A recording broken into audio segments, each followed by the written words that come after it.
Hello everyone, আজ বলবো গর্ভকালীন সময় কখন কোন সময় কি খাবেন এবং কি খাবেন না। তবে অনুরোধ করব ভিডিওটা স্কিপ না করে সম্পূর্ণটা দেখতে থাকুন। তো চলুন জেনে নেওয়া যাক।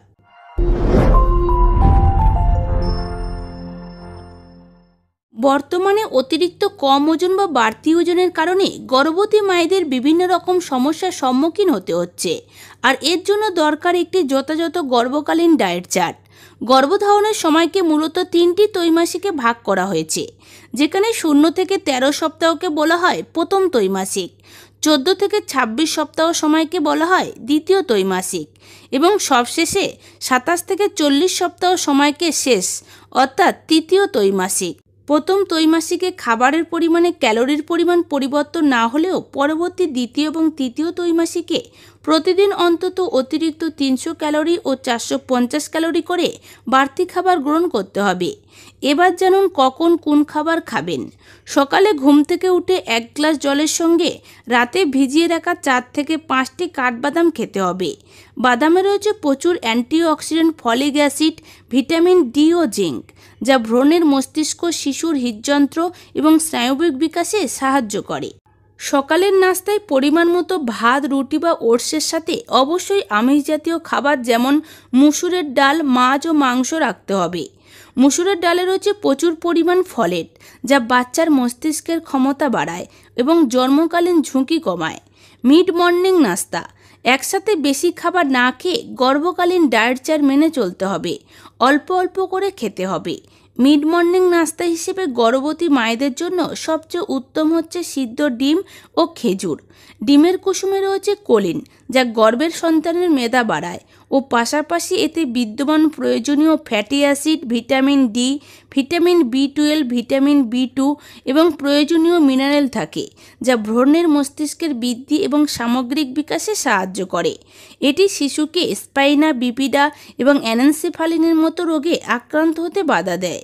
পাশাপাশি খেজুরে রয়েছে প্রচুর আয়রন, যা গর্ভকালীন রক্ত স্বল্পতা রোধে সাহায্য করে। এবার জানুন দুপুরের খাবার কেমন হবে।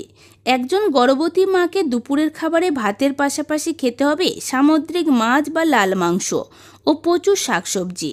সামুদ্রিক মাছে রয়েছে আয়োডিন এবং প্রয়োজনীয় ফ্যাটি অ্যাসিড যেমন ওমেগা 3 ও 6, যা বাচ্চার ব্রেনের উন্নতি সাধন করে। লাল মাংস অর্থাৎ গরুর মাংস ও দেশি মুরগির মাংসে রয়েছে প্রচুর আয়রন, যা রক্ত স্বল্পতা রোধের পাশাপাশি বাচ্চার সুষম গঠনে উন্নতি সাধন করে। তবে এই আয়রন শোষণ ক্ষমতা বাড়ানোর জন্য পাশাপাশি উচ্চ ভিটামিন সি যুক্ত খাবার যেমন আমলকি, কমলা বা লেবু খেতে হবে। বিকালে স্বাস্থ্যকর নাস্তা গর্ভকালীন ডায়েট চার্ট মেনে চলার সময় ওজনও নিয়ন্ত্রণে রাখা চাই। তাই তৈলাক্ত নাস্তার পরিবর্তে খেতে হবে ক্যালোরি বহুল স্বাস্থ্যকর নাস্তা। এ সময় খাবারের তালিকায় রাখা যায় চিকেন, স্যুপ, দুধ ও বাদাম এবং পপকর্ন বা ছোলা ও মুড়ি। দুধ গর্ভবতী মায়েদের জন্য একটি উত্তম খাবার, কারণ দুধে রয়েছে calcium, zinc, vitamin A, vitamin D ও ই, পাশাপাশি কিছু প্রয়োজনীয় অন্যান্য মিনারেল, যা শিশুর দাঁত, হাড়, নখ ও চুলের গঠনেও সাহায্য করে। ক্যালসিয়াম শোষণেও ভিটামিন ডি লাগে, যা পাশাপাশি গর্ভকালীন ডায়াবেটিস প্রতিরোধেও সাহায্য করে। এবার জানুন রাতের খাবার কেমন হবে।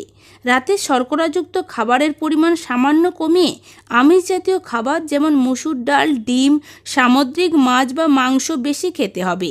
পাশাপাশি সবজি বা স্যালাড রাখতে হবে। রাতের খাবারে গর্ভবতী মায়েদের অ্যাসিডিটির সমস্যা হতে পারে, তাই রাতে ঘুমানোর অন্তত 2 ঘন্টা আগে রাতের খাবার সেরে ফেলতে হবে। এবার জানুন গর্ভকালীন সময় কোন খাবারগুলি খাওয়া যাবে না। অতিরিক্ত পরিমাণ ক্যালোরিবহুল শর্করাযুক্ত খাবার যেমন মিষ্টি খাবার, ফাস্টফুড, তেলের পিঠে খাওয়া যাবে না, কারণ এগুলো গর্ভবতী মায়েদের ওজন ও রক্তচাপ বাড়ানোর পাশাপাশি গর্ভকালীন ডায়াবেটিস হওয়ার ঝুঁকি বাড়ায়। নাম্বার 2, চা বা কফি অর্থাৎ ক্যাফেইনযুক্ত খাবার আয়রন শোষণে বাধা দেয়, যার ফলে মা এবং শিশুর উভয়ের পরবর্তীতে রক্ত স্বল্পতাজনিত সমস্যা হওয়ার আশঙ্কা বাড়ায়। নাম্বার 3, কামরাঙা, আনারস বা কাঁচা পেঁপেতে কিছু এনজাইম থাকে, যা প্রথম ত্রৈমাসিকে ভ্রূণের ক্ষতি করতে পারে। নাম্বার 4, অতিরিক্ত লবণাক্ত খাবার পরিহার করতে হবে, কারণ এর ফলে উচ্চ রক্তচাপের পাশাপাশি পায়ে জল আসা বা শরীরের বিভিন্ন অঙ্গ ফুলে যেতে পারে।